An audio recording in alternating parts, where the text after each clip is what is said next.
میں قلم دعات سے 56 اور 57 پہ لڑ رہا ہوں. 55 پہ نہیں لڑ رہا. جو میڈیا میں آ رہا ہے وہ غلط آ رہا ہے. میں اس عمر میں 3 حلقوں سے نہیں لڑ سکتا.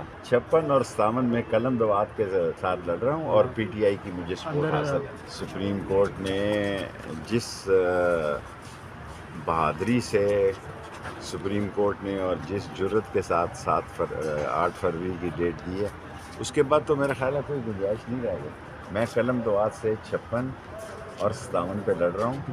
55 پہ نہیں لڑ رہا. جو میڈیا میں آ رہا ہے وہ غلط آ رہا ہے. میں اس عمر میں 3 حلقوں سے نہیں لڑ سکتا.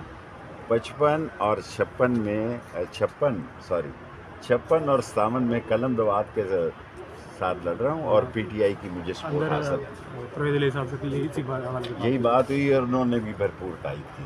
شیخ راشد صاحب یہ الیکشن لڑیں گے؟ جی 57 سے لڑ رہے ہیں. 56 57 ہم دونوں لڑ رہے ہیں. دونوں. اچھا سر، یہ لیول پلینگ فیلڈ کے حوالے سے بھی تھوڑا وہ تو سارے کہہ رہے ہیں، جو سب کہہ رہے ہیں اس پر کیا تبصرہ کرنا. شیخ صاحب، پی ٹی آئی کا کوئی کینڈیڈیٹ آپ کے سامنے الیکشن لڑ سکتا ہے؟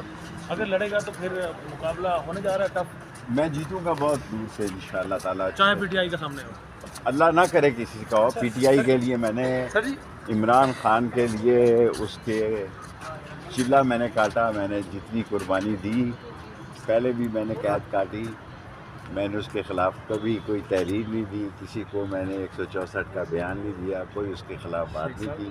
میں اپنی جگہ پہ ڈٹا ہوا ہوں. میں نسلی ہوں، اصلی ہوں. اور میں قلم دعات کے الیکشن سے 56 اور 57 کو انشاءاللہ 8 تاریخ کو الیکشن.